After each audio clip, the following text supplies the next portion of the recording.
Serpent Stones. This box will draw you in of the words Serpent Stones. This is a 2-player game. It plays roughly 30 minutes, 8+. I guess it's pretty simple. The sacrifice cards might be a little complicated. These little cards that you'll learn about. A little complicated what they're trying to do. But for the most part, this is an abstract game. This is a game that you're trying to get from one side to the other, capture the flag. You've played this in Boy Scouts. You've played this at school. You played this in Halo. You played this in video games, a lot of multiplayer games. You're just trying to capture this flag 3 times in a very easy to understand and play, yet very boring game. The components are just crud. You get this little handkerchief. I feel like blowing my nose on it, not playing a board game on it. I don't know whose bright idea this was, but it's terrible. It wrinkles up. It moves. I don't like it. I like a board. I don't even mind felt. The little mouse pads are nice, but this is just garbage to me. This is something I'd put in my suit. They give it a little splash of color right there, but not to play a board game on. Don't like it. These components are nice. The cards are junk. If you're going to play this, you're going to have to sleeve these. These are just junk. Let's see. The game, extremely boring. How does this game even get made? I don't understand. I don't understand what somebody would like about this, but I'm not a fan of abstract. No judgments on anybody who does like it. It's just not for me whatsoever. Just putting these cards down with this goofy art on it is just a total loss on me. But most abstracts are. I feel like most abstracts give me a lot to think about. I didn't feel like I had a whole lot to think about here. I didn't feel like there was anything that kind of got my brain burning or going. It was just kind of laying it down. Some tactical movement, I suppose, but not enough to keep me interested. This is a complete purge. I would tell you not even to play it. There are so many games. Look at these games behind me. There's games all over in this industry. So many good games. Why would you take the time to play Serpent Stones unless you were totally duped like I was? I was looking for a good 2-player game to play with a spouse or a buddy in a very short amount of time that was appealing to me. But I need something in the game, and it just wasn't here. They try hard to put this little Aztec theme on it. It's very weird. The book, the rule book, is just words and terminologies. And to activate powers, you gotta say these strange words. I have to say, in order to use this card to draw an extra card, I'm supposed to say Quezet Kaza Ketazal Kotol. I don't know. I'm not really into gibberish and silliness that much. I mean, I don't mind if it's in a good time in the game, but I don't know if I want to do that just to play a card. It's all silly. And you can ignore that. It's just weird they put it in there. The artwork is weird, although I kind of like some of it. This is a miss. I can't imagine this selling very many games, yet I bought it. So imagine that. This is a complete miss. Trying to think of something redeeming. These are kind of neat. If they were bigger, I could use them as coasters, perhaps. What is good about this game? I don't know. If you play it, you get back to me and let me know. As for me, this is one of the worst games I've ever played.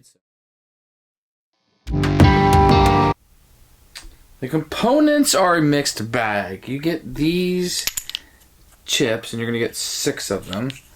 And they are going to be really nice. You can hear them clink. These are fantastic. But these are nothing more than what you're going to be chasing around the board to gain. So, I don't know. Capture the flag. You play this in video games. You play this at Boy Scout camp. But these are just flags that you're going to be capturing, for lack of a better term. You're going to get cards. They're going to have these generic artwork on it. It's okay. Kind of weird. This is one you'll see a lot. I mean, fairly good. I like that. The cards are really cheap. I mean, if you're going to play this, I'd probably recommend sleeving it. They just feel like paper, and like they're going to get frayed up. They got black borders around them. They're all rounded here, but these are going to get all torn up. They're fairly cheap. Not good quality at all. This mat, I don't like at all. You can see the little runs in it. It's, I don't know, a weird silk type thing. It's not a mouse pad. It's not a board. It's just weird. Feels cheap to me. I don't like it. It bunches up. You can see the lines running through it. I don't know. Maybe I can iron it. I don't know. The game's going to come with an expansion, which is just more cards. Those are fairly, same quality. Everything's going to look the same. The box is very bland looking. No art. I mean, this is an abstract game, so the art, I don't know. Honestly, this is nice. You go from, I don't know, weird, bad art. I kind of dig this in a 1970s kind of way. This reminds me of, if anybody's been to Epcot, the old Mexico ride before they changed it to a Donald ride. Kind of reminds me of that. Kind of cool, I guess. But then you get this attack card, a beetle. I don't know, kind of weird. The components are a miss for me. I don't like any of this. The box isn't too big, but I mean, this is a wash. Garbage if you ask me. The rules of Serpent Stone. You get this little book. It's put together. You get these very, very small, tiny pictures of the components. I had a hard time figuring out what went where. I'm a big fan of giving me pictures, and they did. It's for mice. Yeah, my eyes can't do that. And it's not really a game of setup, more of a game in flow, which might be helpful. This was very wordy. It was using a lot of terminology and words that you have to know just to play this game that you're not going to use in the rest of your life. I don't like that. I don't like having to learn new definitions to learn how to play a game. I found it rather confusing. I wish the sacrifice cards had a better purpose and explanation here. I found it very hard to understand. I had to work to understand the attack.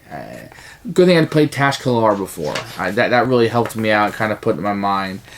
There are 3 ways to play. You got intermediate and advanced. I find those completely useless. I'd play just the basic game. They just add complication for no reason. And actually, they just kind of, to me, increase the luck of the card draw and increased frustration not being able to play the cards you want. It did make more sense why there's 2 tribes and why you're on the basic game, why you can play any tribe mate that you want. But nevertheless, I just found it pointless and just dragged it on. It is neat that each of the animals works a little bit differently, but for the most part, the rules were work. I think they were okay. It was just work getting through them. I think it's because a lot of the definitions. I think it's a lot because this game doesn't make sense. It doesn't flow very well for me. In reality, this is a very, very, very simple game made more complicated by the rule book, which is a huge no-no for me. So, you'll figure the game out by the rule book. You will. It'll just make you work for it.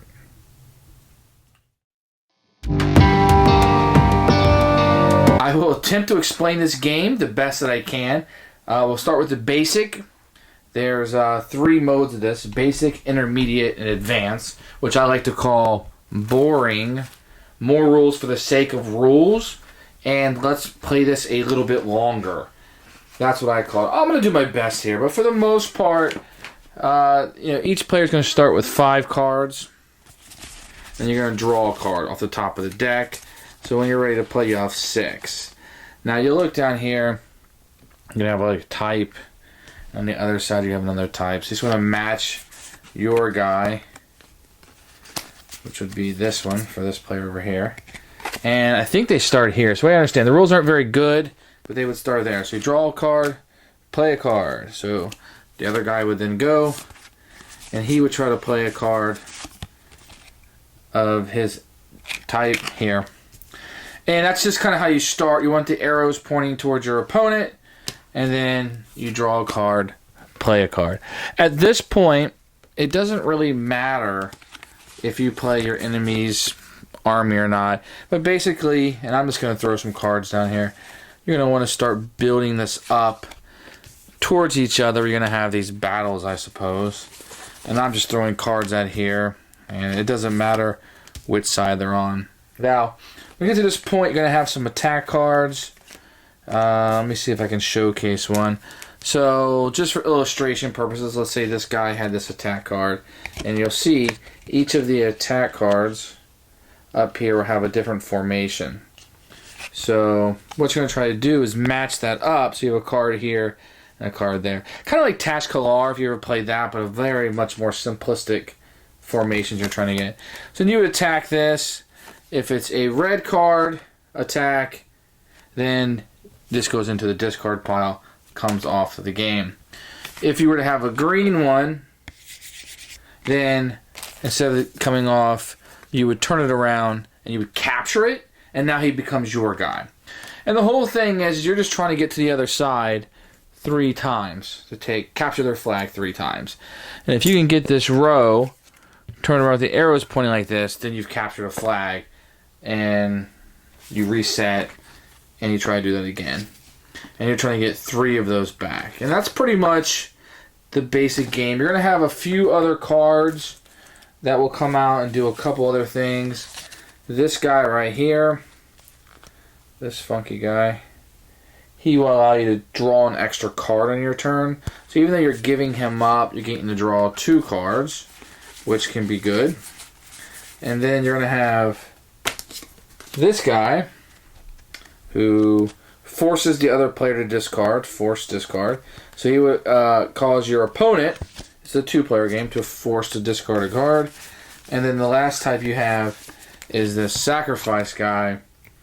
And this is a card you're going to play over a couple rounds. You're going to play him, and you're going to play another card over there. And it'll take you 2 rounds to do it, and you can just kind of sacrifice. There's also something called a double sacrifice that you can do, and kind of get those out of there. And that's pretty much the game. So you're going to have 3 action cards that you can play. That will kind of change things up. The force discard, the extra draw, and then the sacrifice card. And then you're just trying to capture the flag. That's pretty simple. That's the basic game. The intermediate game is going to change the variant a little bit. And basically what that's going to add is when you're striking people with these cards, you can only kill the opposite player. So if you're coming from the yellow side, you can only attack the brown. And it really just decreases the amount of cards that you can play. And it kind of just jumbles it up, if you will. In the advanced game, it's going to be about the attacks and who owns what. And it's also going to do away with the houses. You're no longer going to have houses.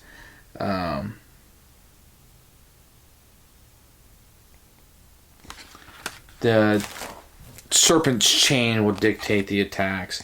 I would recommend, if you're going to play this game, just to play the basic. And if you want to fool with some of the intermediate advanced rules, that's fine too. But for the most part, you're just playing a simple game of capture the flag.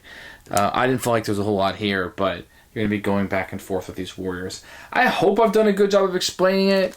The rules were a little bit jittery for me. I never felt comfortable with them, which I'll get into in the rules section, but this would be the game and how it would be set up. And then, you doesn't have to go in a straight line. You can put people like this and kind of have them moving around the board for positioning a little bit if you want to, and make it more difficult to attack you. And maybe you want to go around or something sometimes, but for the most part, it's an abstract. You're just laying these cards out and wanting the arrows to point the way that you're going. Very simple.